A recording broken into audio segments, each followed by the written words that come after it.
Shalom daholo a fiadanan'ny tompo amintsika rehetra. Zay rehetra miantso ny anaran'ny tompo no vonjena. Misy an'izay teny zay ao amin'ny baiboly. De ny fomba fandraisan'ny olona n'izy io zany no hitondrako tsindrim-panazavana kely androany. Satria tena be da be mihitsy isika no mandray azy io amin'ny fijery izay anoharako azy izao manaraka izao. Hoe ao ny sasany zao misaina sy mieritreritra fa hoe tsy maintsy soratana amin'ny teny hebreo ny anaran'ny Tompo Jesosy tsy maintsy soratana amin'ny teny hebreo ny anaran'Andriamanitra tsy to.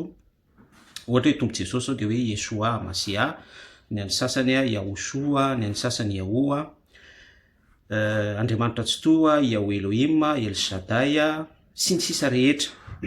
Ho an'ny kristiana zany ho antsika malagasy de hoe Jesosy Kristy ny anaran'ny mpamonjy. Ka eo indrindra ny olana satria afantoka be da be sy arona amin'izay ny fomba fijery hoe rehefa izany manonona ny anaran'Andriamanitra tsy to na manonona ny anaran'ny mpamonjy amin'ny anarana hoe Jesosy Kristy na ihany koa hoe manonona azy amin'ilay fanoratra amin'ny teny hebreo Yesoa Amasiana, Yahweh Elohim dia misy fisainana miabo fa ao anaty valam-pamonjena. Izany hoe rehefa manonona ny anaran'ny tompo zany dia vonjena.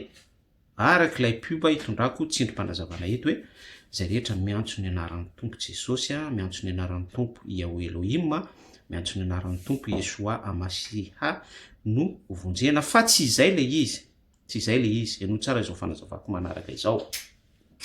Raha mamaky ny Apokalipsia 7:7 isika de izao no voasoratra hoe mitafy akanjo voafafy rà izy, ny zanak'ondrin'Andriamanitra io, eo amin'ny vonahany.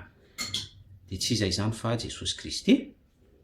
Ary ny anarany antsoina hoe ny tenin'Andriamanitra. Apokalipsia 7:7 zay soratra masina izay. Ny dikan'izay de tsy maintsy marina eo amin'ny fiainanao ny soratra masina. Tsy maintsy marina avec sincérité, fahadiovam-po, famononam-po, fahadiovan-tena, fitondran-tena sy sisa rehetra afaka nampinao an'izay ny fahamarinana ny soratra masina. Izay vao valable eo aminao ny hoe ho vonjena ianao, conditionnel, mbola misy an'le hoe ho vonjena. Zay rehetra miantso ny anaran'ny tompo no vonjena. Ka amin'izay fotoana izay zany ny fehim-panazavana hoe izay rehetra miantso ny anaran'ny tompo no vonjena dia izay rehetra marina ara-tsoratra masina sy marina eo amin'ny fiainana ny pratika ny soratra masina, misy sainte écriture soratra masina révélé eo amin'ny fiainana. Iny le any amin'ny Jaona 1 hoe ary ny teny tao amin'Andriamanitra, ny teny de Andriamanitra, ny teny nidina tonga nofo tamintsika hitanay ny voninahitra miendrika zanak'alahy tokana. Io le tondron'ny Apokalipsia 7:7 fa tenin'Andriamanitra. Voarahinao ny fanazavana, tsy izay rehetra miantso ny anaran'ny tompo akory de ho vonjena. Sinao mitovy amin'ireny le olona hitanao reo ny anaty série télévisée hoe oh my god misy zavatra kely de oh my god.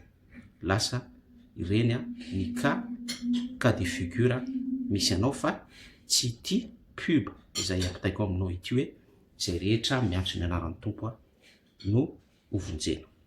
Shalom, mirahaso.